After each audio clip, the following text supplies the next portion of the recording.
It started with a chat request on Instagram. I was 15 at the time, and when I clicked on the request, it led me to a group chat with around 36 other people. There was only one message.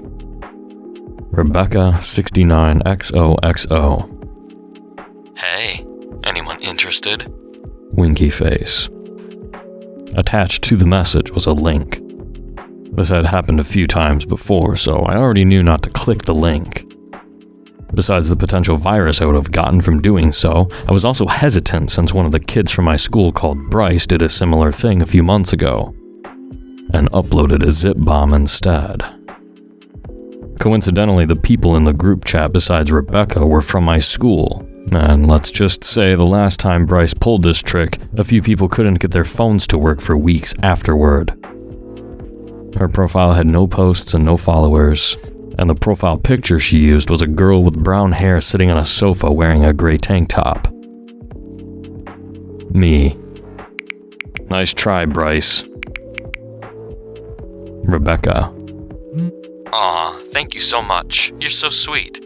Why don't you click the link and see how sweet I am? Winky face. I, Marsh. I think she likes you, man. Ha ha ha. Ian Marsh used to bully me a lot as a kid. Being a little overweight and having to wear glasses made me an easy target. Ian liked to flex his influence every now and again. I think this was one of those times. Me. Shut up. Rebecca. Nothing much. How are you? Winky face. Ian. Jeez, man. Keep it in the DMs. I left the group chat after this. There wasn't much point arguing with what was clearly a chat bot, as well as being ridiculed by Ian. Little did I know this would play into Ian's narrative of events when I went to school the next day. The rumor spread like wildfire around the school that I was apparently in love with a cam girl. In every class, break, and group chat, the rumor was told, manipulated, and made its way back to me with an ever-developing narrative and an insult to go alongside. Loser, freak, perv, that sort of thing.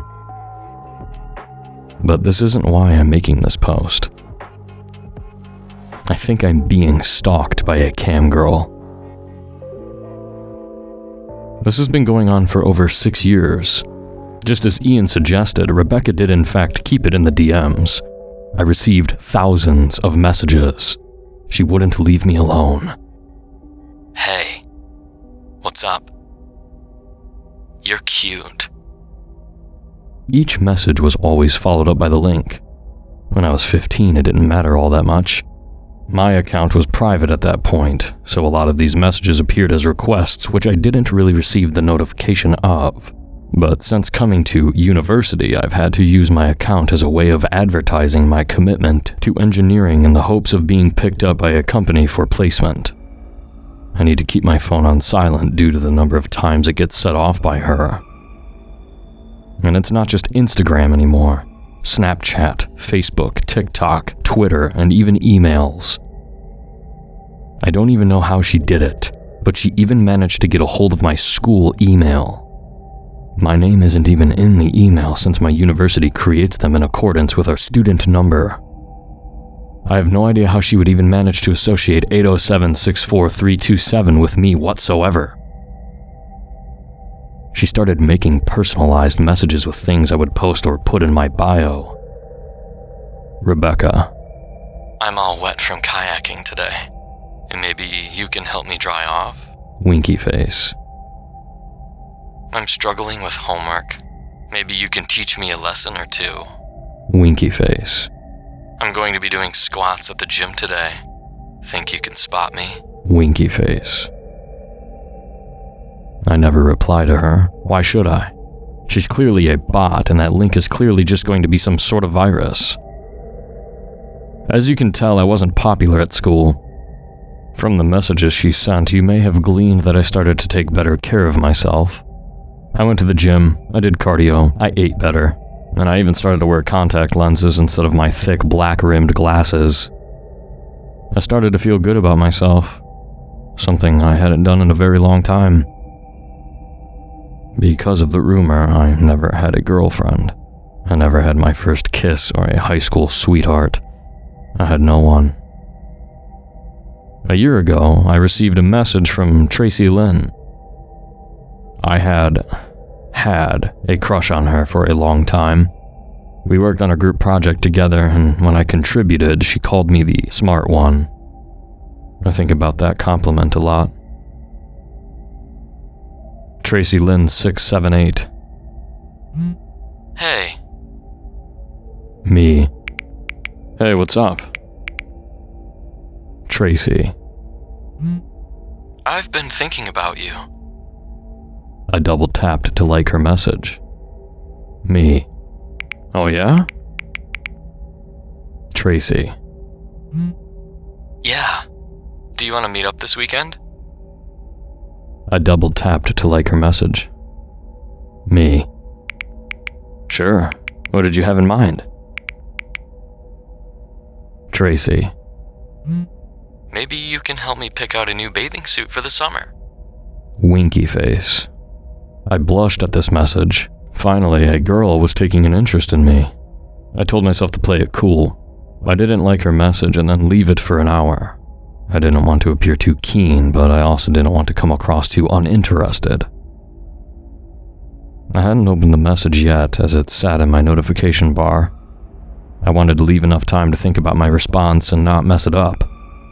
I put my phone down and kneaded up my already neat pile of books, fumbled around with my already solved Rubik's Cube, and then picked up the phone again. I went to like the message when I realized something. The message had been highlighted in blue and underlined. It was a hyperlink. I didn't like the message. I stared at my phone for a couple of seconds, confused, and clicked the profile. Tracy Lynn 678 had no followers, no posts, and was only following one person. Me. My mind spun trying to find an answer. Was this Rebecca? Was she learning? Tracy Lynn 678 sent message after message for days. The real Tracy seemed to be in her prime with daily posts on her story of her and her new boyfriend. Their profile pictures were both the same. One day, Tracy Lynn 678 stopped messaging. I think they knew I wasn't going to fall for the link trick. Rebecca continued to message me each hour, though. Last month, I received a notification that someone had added me to another group chat. This time, I only recognized the name of one. Rebecca 69XOXO. Hey, anyone interested? Winky face. Attached to the message was a link. Bradders 566. Don't mind if I do. This is as far as the conversation went. I assume Bradders 566 or Brad had opened the link. Maybe he just got some free content, or maybe he saw something he really shouldn't have. Either way, he went radio silent on all his platforms. Believe me, I checked. I looked at his profile from where he sent the message, and it was an avid poster. Anything and everything, no matter how uninteresting, he would post about, sometimes 3 times a day. His last post was a month ago, same day as his message in the group chat. She keeps sending me messages. It's not even a message anymore, it's just a link. It's every minute now. I block each of her accounts, but she just makes more. She wants me to open the link, but I won't. I can't. Not after seeing how Brad ended up. I've been falling asleep at my computer for a couple of nights now. I've got a pretty big assignment, and the deadline is only getting closer. I keep having the same nightmare. In the dream, I click the link. The computer loads for a few seconds and then turns black before thick black cables launch from out of the screen and wrap around my wrists and ankles. Like snakes, they wrap around my limbs, tightening until my fingers turn blue. My heart racing as I gasp for air, but the cables keep coming. They enter my mouth. I choke as they tunnel down my throat and into my intestines. Lastly, they go for my eyes. 2 cables each with a clip on the end which project into my sockets and clamp down.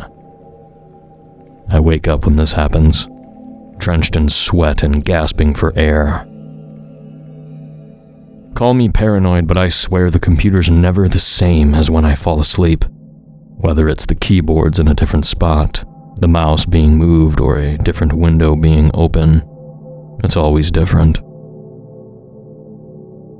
I couldn't handle it anymore. Even if I didn't fall asleep at my desk, I would still have the same nightmare night after night. I messaged Bradders 566. I needed to know he was okay. Me. Hey man, I know this is a weird message to get, but are you okay? Brad. Hey, I'm going kayaking this weekend. Maybe you can show me the ropes? Winky face. Attached to the message was a link. My stomach dropped and I felt like I was going to be sick. My hands were drenched in sweat as I shut down the computer. I don't know what's happening. I can't trust anyone online anymore. Exam links sent by my university, Google Docs sent by my peers in group projects, and Facebook links sent by my parents.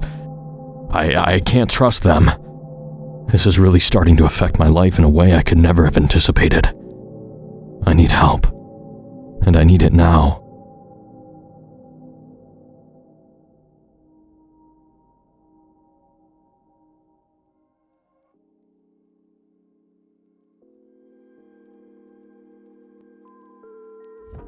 First off, I'd like to thank everyone who commented on my previous post. Your encouragement and advice regarding the situation were greatly appreciated, but I think the situation has outlived these solutions. Rebecca 69XOXO has plagued my life for the past 6 years. From the messages she sends, she's clearly a chatbot. At least that's what I thought. Some of you pointed out that it may be a person, a troll of some sort. And to that I ask, why? Why me? Who would target a 15-year-old and then torment them for the next 6 years? Who would commit every waking hour trying to get him to click a link? A deranged person, that's who. As easy as it is to point fingers at a supposed culprit who's probably suffering some sort of mental illness, I don't really think this is the case.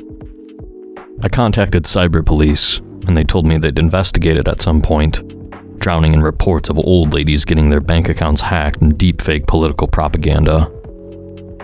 I understand why I would be at the bottom of their list of worries. Someone's entire world collapsing from a hacker versus someone getting spam messages from a chatbot. You be the judge, but to me, it was a clear knockout. I did try Virus Total, like some of you mentioned, but it doesn't seem to recognize the link sent by Rebecca as anything. It just keeps loading. No matter how many times I refresh the page or how many links I use, the outcome is always the same. Regardless, I thank you for the suggestion. Now for the reason I'm making this post. I met up with Ian. I think he was messaged too. I decided to go back to my parents for a while after making the first post. Something about staring at screens all day with little to no friends and not being able to add variety to my day really started to weigh on my well-being. I needed a routine. I needed contact. I needed my parents. I didn't tell them about Rebecca. Why would I? She was a bot posting as a cam girl. A smart one at that, with how personalized her messages became. It would just worry my parents or more likely result in them sitting me down and giving me a lecture on internet safety and avoiding certain adult sites. I think they're still struggling with the idea that I'm now 21 and not exactly a kid anymore. My hometown was a welcome change from my cramped dorm room and the short trips I'd make to and from the library. I didn't have many fond memories of this place.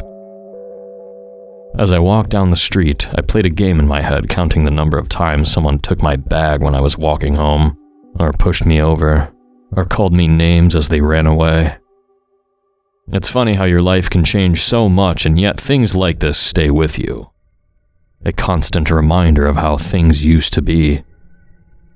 If I'm being honest, I'd trade my life now in a heartbeat just to be 12 again and ignore the message Rebecca sent or leave the group chat entirely. Maybe things would be different, or maybe it would happen all the same. As I rounded the corner of the street and entered the park, a woman locked eyes with me and jogged over. "You're Matthew Wilson, right?" she said while trying to catch her breath. Yeah, I'm sorry, who are you? "Jackie, Mrs. Marsh. I'm Ian's mother." I felt my chest tighten a little at his name. The rumors he made about me, the teasing, the isolation he inflicted on me all flashed before my eyes. Before they were just distant memories that came back every now and again. Now I was hit with the full force of Ian Marsh. "Oh, okay." "Listen, I know he used to make fun of you as a kid." "It was a bit more than that," I blurted out, unable to catch myself. She swallowed her pride and started again. "Well, he's been saying your name a lot is all. He's always in his room and he barely comes out, but he mentions you. I don't know why, but he mentions you all the time. Do you think you can come over to see him?" Was she serious? Ian Marsh, the king of high school, a shut-in? I didn't believe it. I admittedly thought that Ian had seen me walking about and told his mom to pull this trick just to see my face when I came around with a sympathetic tone and look about me. I shook off these immature beliefs. I'm a changed person. Ian would be a changed person too. "Sure, I can come around now if you'd like." "That would be great." She placed her hand on my shoulder and relaxed her face into a solemn frown. "Thank you, Matt. He spends so much time in his room all day busy with his computers. He fixes them up, you know. He's a good guy. He used to mention a girlfriend of some sort a lot, but he stopped doing that now. I think he really needs some company." Ian's house was spotless. Well, rather his parents' house was spotless. His mom really did take good care of it, and I could tell it was her just from the sight of his dad sitting on the sofa clipping his nails directly onto the floor. "This way, Matt." She beckoned while climbing the stairs and stopping at a door. "Ian, honey, you have a visitor." She didn't wait for a reply. She opened the door and ushered me in. The smell hit me first, a concoction of different foods and drinks fermenting in his damp cesspit Ian called a bedroom. Compared to the hallway, this place was a cave. It was pitch black, save for a single lit monitor in the center of the room. I couldn't stand it anymore. I covered my nose with my shirt. In what little light there was, I could make out thick blackout curtains spanning the length of the wall. Feeling my way towards the monitor, the floor had a noticeable give to it which elevated the damp smell with each step I took. There were cables everywhere. I couldn't help but think back on the nightmares I had about being wrapped up and choked to death by them as my heart began to race. Every inch I could trip over a loose cord, causing me to stumble forward onto my knees. With each fall, gag, and wave of perseverance, I made it to the monitor. Ian! Was he even here? I sat down at the desk. The chair creaked in retort as I shuffled closer to the screen. It was blank. No icons at all. Just a dark blue background. I sighed as I leaned back and looked at the ceiling. Why was I even disappointed? Did I really want to see Ian? He clearly wasn't there, and there was no point wasting any more of my time as I made to get up. I froze. Dangling over the monitor was a mop of dark, greasy hair. My eyes unblinking, I forced myself to follow its trail. He looked so tired. The bags under his eyes were made darker still by the skin sunken in around his sockets. His lips were pale and peeling in several places, never once curling into a smile. His skin had a yellow tint. These monitors were likely the only light to have seen it in years. Ian, oh my God. Tears began to trickle down his cheeks. Even with him being a relentless tormentor throughout my youth, I would have never wished this upon my enemies. Ian, what happened? He was silent for a while. Are you real? His voice broke a little as he tried to hold back his tears. I am. Ian, it's me. I'm real. Let my words sink in a second. Link? What? No, I said sink. No. You said link. You're trying to get me. I clicked the link and you're trying to get me. He broke into a sprint as he retreated into the darkness. His screams echoing throughout the room as a loud thud ceased his wailing. Ian, are you okay? Get away! I couldn't be bothered to deal with him right now. If Ian wanted me gone, so be it. I left. I went downstairs, faced the hesitant smile of Mrs. Marsh, who thanked me and opened the door, and walked straight out into the fresh air. Ian was a changed man, just not in the way I expected. I wish I stayed. I, Marsh. Hey. Me. What's wrong, Ian? Ian. I fixed computers same day and to an exceptional standard. Click the link to visit my page. Smiley face. Attached to the message was a link. I've been here before. Rebecca has clouded my judgment in ways I didn't expect. Even a message like this, which could be Ian's way of apologizing for how he acted, was signaling red alert throughout my being. I ignored the message, leaving it unread. With how Ian was, I don't think I'd be wrong in saying he'd see it as the worst insult to have ever graced his computer, though I don't think it would be the first time it happened. Things have changed so much in the space of a morning. Ian is dead. I went over to his house and his mom accused me at first, yelling with tears in her eyes. You killed my son! You killed him! You wrapped him up and killed him! What? No, I didn't! What are you talking about? The cables! You... I held my phone up to her, indicating the time Ian had sent the message. If I left 5 hours before he had sent the message, then it had clearly happened way after my visit. I felt sorry for her. Ian was so far gone with his computers, he failed to realize how much his own mother really cared for him. She dropped to her knees in a deep sob, bowing her head. He tripped. Oh my God. He tripped in those cables and couldn't get up. Oh my God, Matt. He was so entangled. It's okay. You don't have to keep going, I said, placing a hand on her shoulder. Ian was dead. From what I gathered, he had tripped in his room and fell into a pile of cables.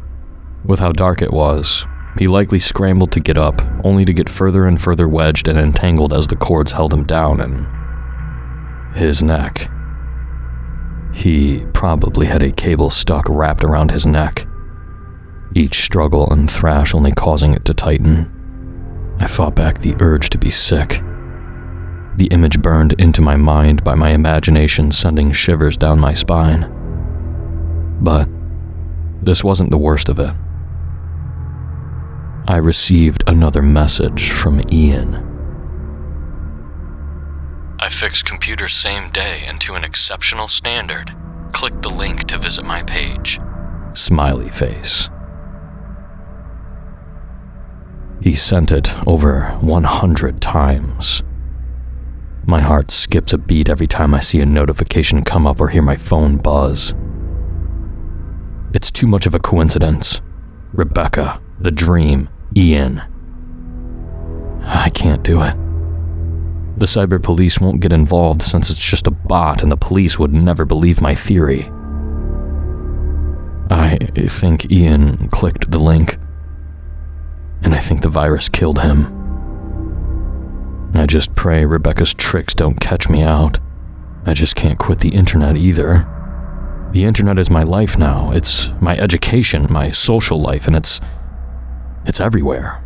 Links to report suspicious activity on trains, links to get a discount at McDonald's, links to join the gym, links. I don't know what to do. It sounds very weird to say, but it feels biological.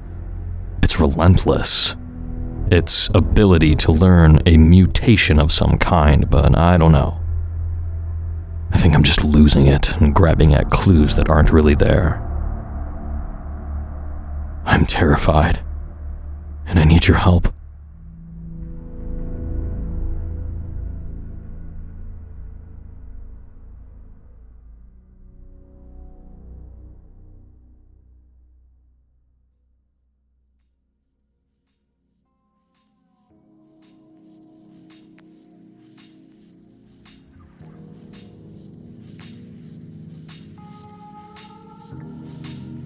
Where have I been for the past 3 weeks? God. Even saying that is forcing me to relive the past week all within a fraction of a second. I'm sorry to leave you for this long, but forgive me for saying I don't feel sorry for holding on to the hope that I wouldn't have to update here again. For those of you who haven't read my previous posts, I'll include the links below. Still, with how long I've been away, I suppose we all need a refresher of the events thus far, including me. When I was 15, I was messaged by a cam girl with the username Rebecca69XOXO. I was added to a group chat with 36 other people from my school, and unbeknownst to me, this would begin a 6-year-long saga of mental torture and the decline of my physical well-being. Rebecca has continued to contact me with personalized messages, all in accompaniment of a link. It's now reached the frequency of 2,000 messages, 1,000 emails, and nearly 30 missed calls a day. Rebecca is a chatbot. At least that's how her messages came across. I've been holding on to the belief that she acts biologically despite being shackled to the boundaries of all things electrical or internet connected. Coincidence or not, the fact that Ian tripped in a pile of cables and was choked to death by the entanglement speaks volumes to me after the memory of him yelling about pressing a link has left me in a perpetual loop of restless nights and frequent nightmares, where I take Ian's place instead. Ian's funeral was, for lack of a better word, desolate. His mother held herself together as best as she could, but after discovering quickly that I would be the only guest outside of their family, she broke down in a puddle of tears, wailing for her son to come back. I only hope she won't be made a target for Ian as I am. He continues to message me every day. At least whatever's taken over his account is. In comparison to Rebecca's messages, however, Ian seems to be in his infancy as he is yet to adapt to the art of personalized messages and instead relies on the frequency of the same message. I fix computers same day to an exceptional standard. Click the link to visit my page with a smiley face. As for the phone calls left by Rebecca, I've never answered them. The habit of not answering the phone unless I have it saved has done me wonders up until now. I have, however, listened to the voice messages left by her, and all of them are always read by the monotone robotic speech pattern of most scam call centers or automated systems. Please. Message. Please. Message. Leave me. Please. Message. All your comments on the previous post have really put me at ease, and for a while I believed most of you who said I wasn't in any danger. I take that all back now. My university organizes a skiing trip each year at the Lombardy ski resort in Italy. Seeing how worn down I've become over the past few weeks and given how hard I've been working this year at my engineering course, my parents gifted me the money to attend the trip as a job well done. When they told me, with money in hand, I couldn't help but cry tears of joy, hugging them both and running upstairs, darting around my room, gathering things to pack. I decided that I would use this trip as an excuse to get away from my phone for a while. Hence the reason I've been away for so long. I left my phone in my suitcase the entire trip, except for now. With no confirmation of a red alert, Rebecca has found another way to reach me. I never realized how hard skiing was, and I never realized until now how utterly shocking my level of balance was, since I couldn't last all of 3 seconds on the slope without barreling into a tree or one of my classmates. However, after 2 weeks of non-stop skiing day in and day out, I'm proud to say that I'm off the beginner slopes and onto the intermediate alongside 2 of my classmates, who I've quickly made friends with, given our shared relatability of having a face full of snow every few minutes. James was a first year studying the history of art, and Liam was a third year studying sports science. Put us on campus and we'd likely, and probably already did, walk past each other without a second glance or fleeting thought. I didn't tell them about Rebecca. This trip was supposed to be a palate cleanser, if you will.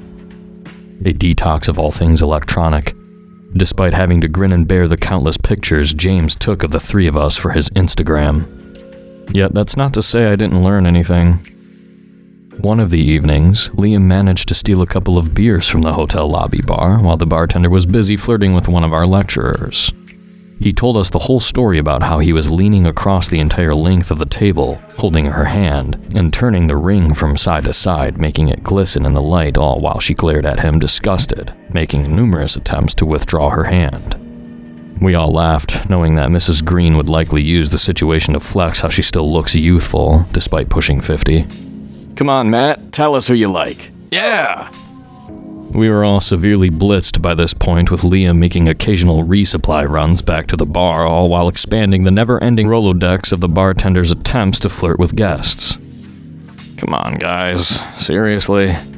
Yeah! First it was me, and then it was James, now it's you! Fine.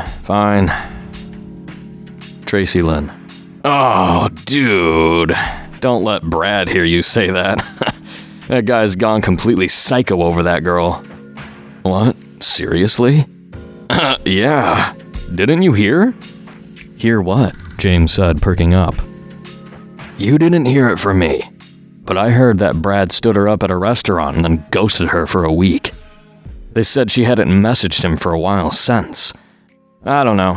It was something about how she didn't think she should be the one to message first because he was the one who was in the wrong and blah blah blah. Anyway, she did eventually message him, only now he won't stop messaging her about his OnlyFans and trying to get her to visit his page. My blood ran cold. And did she? No. She started dating a new guy, though. I can't remember the name. Said she's being messaged by Brad's girlfriend, though. Some girl called Rachel Rose Rebecca. Yeah, that's the one. She said she's ignoring them both, but they're both just as crazy as each other, stalking her page and whatnot. Man, that's sick, James said, reeling in his seat and laughing, his rosy cheeks a beet red under the lamplight. I tried shaking away the thoughts that she was dealing with the same Rebecca as me. Sweat dribbled down my temple. Wiping it away, and sitting back, I nervously laughed along with James, all while my mind was waging war, drawing lines and filing away new evidence for my theories. I didn't sleep well that night. Something that would later lead to my downfall on the slopes. In a lapse of judgment, my head throbbing from last night. I raised my hand when the lecturer asked who wanted to go down the expert slopes that morning. My thoughts jumbled up in a cloud. I barely registered the nervous eyes James and Liam threw my way as I clumsily picked up my skis and stumbled over to the ski lift, not questioning why they didn't join me. Only when I reached the top, my classmates and lecturer already speeding down the slope, did the fog lift and my vision cleared as I stood eyes wide staring at the frozen mouth before me. My stomach sank, and the sudden sensation of needing to go to the bathroom caused my legs to buckle as I hopelessly watched the out-of-reach ski lift which remained empty for miles down the line. Help! Help me! There was no way I was going down the slope. The rock formations, sharp and jagged, erupted from within the snow like the unlined teeth of the already bone-chilling mouth littered with cavity pitfalls at odd intervals. My eyes darting along the tree line that lined either side of the slope, I made out the low red glow of the emergency lights highlighted to us by our instructors. They told us that if we were ever to lose our way off the slope, then we should look to the red lights and follow their trail, because the cables should lead us back to sanctuary within the resort. Stumbling through the snow, the biting frost stinging my cheeks and lips, which were beginning to grow numb, I trudged my way beneath the canopy. Providing little shelter, it failed to shield the relentless force of the wind as it sent the top layer of snow spiraling up into the air and cascading over the spines of the tree branches. I endeavored to keep my eyes open, leaving snow goggles behind in my drunken stupidity as the wind picked up and the snow continued to spiral into a whirlwind of blinding despair. Each step I took felt as if I was escaping quicksand, the settling snow burying my feet and beginning to reach my calf. My whole body shivered against the cold, creating a disjointed jigsaw of unmatching pieces of piercing cold, and the beginning of what I believed to be the start of hypothermia, as parts of my body broke out in such intense heat I felt as if they were melting. I understand now why my classmates left so quickly, why no one else braced for the summit. I was in the jaws of the slope. I was in a blizzard. It was likely unforeseen, but I don't know how much I missed with how dazed I was earlier. I had now passed lamppost number 12. The red glow of number 13 barely visible as frost doused my eyelashes and obscured my vision. Help! I felt my body begin to give up. Help me! Please! Please! A woman's voice broke through the tempest. The following words were dragged away down the slope by the roaring wind. My heart ignited with hope, feet bulldozing through the snow towards the lamppost, sending piles of snow flying through the air. I'm here! I'm here! I can't hear you! Please! I can't see you! The remnants of my vision drove my feet towards the light. I squinted to see as I pushed through the remaining branches that obscured the base of lamppost 13. I'm here! Oh, thank God! Rooted at the base was a girl in a tank top. Everything below her waist buried in the snow. Her short brown hair curled as her shoulders, only highlighting further the unnatural orange tint of her pixelated skin. Almost as if someone had taken a picture of her and increased the exposure. She remained frozen in place without any protective gear or a sliver of discomfort against the elements. She didn't shiver. She didn't blink. She didn't frown. Her large brown eyes remained fixed on me as if swallowing me whole. Her uniform pearl white teeth a constant reminder that she was happy to see me. Oh no! I retreated, falling over in the snow, my heart pounding out of my chest. My eyes fighting to widen against the wind. My body could barely react. Every sense, muscle, and fiber was frozen in time, numbed by the cold. All I could do was cry, but even that added another element of frost to my already battered face. Message. She was trying to say press message. My stomach was close to falling out of me as I scrambled to stand. Please. A robotic voice like a rattlesnake shaking its tail in my ear ignited every reaction of my fight-or-flight response. But my body couldn't do anything as all passageways remained blocked off. I couldn't handle it anymore. What the hell do you want? Why can't you just leave me alone? I balled my fists with what effort I could muster, taking a single step towards her. Please. She raised her hands wide, ready to embrace me. Jesus Christ! What the hell are you? Unhinging her jaw, her teeth separated for the first time, revealing a dark, bottomless abyss. My hands shot up to my ears, the noise piercing my eardrums, reverberating throughout my body. Her eyebrows narrowed along her unchanged eyes in fury as she screamed. It was supersonic, static even. It cut through the ensued chaos, the red light intensifying until it burst, showering glass down from above and cutting the backs of my hands and cheek. I screamed as loud as I could. I didn't know what else to do but try and scare her to stop. We were at a stalemate, screaming atop the slope of the blizzard all around until a hand was placed on my shoulder. She didn't stop screaming. The red high-vis jacket of the rescue officer brushed past me in a panic, carrying a blanket and darting over to Rebecca, placing his hand on her shoulder. I didn't have any time to react. He remained motionless, obscuring Rebecca from view as thick black cords wrapped around his arms and legs. The cords wrapped around his limbs like snakes, coiling and tightening in thick knots, causing a sudden violent display as his wet bone popped, tearing through his jacket in a spray of blood across the pure white snow. He asked me to help. I couldn't hear him much over Rebecca, but I knew he was screaming for help, his head thrashing around violently amidst the tangle of cables. Finally, 2 cords raised high above the lamppost plunged down sharply into his head and out of the back, wrapping around it entirely, and in one quick motion, dragging him beneath the snow along with Rebecca.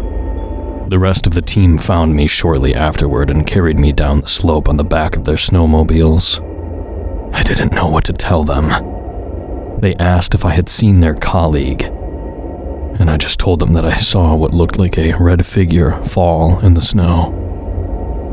I didn't tell them about Rebecca or the cables. I didn't tell them how their colleague, their friend, died. They would never believe me. It was better for them to believe their friend died in the blizzard than to be made a mockery by me telling them about what really happened. They would have thought I was knitting them a lie. A thank you present for saving me. Truth is, I don't think I could face telling them the story, even if I tried. So, this is it. A tribute to the officer. A man who showed willingness and courage to save others even at the cost of his own life. I don't know what to do. I've asked you for help and you've given me the world and more. But I think your solutions have run dry. All I can do now is report back to you. Maybe then I can get the word out. Maybe then I can save some of you. Since writing this, I've noticed that I've been tagged in all of James's posts on Instagram, alongside countless messages by Rebecca. I think she used James to track me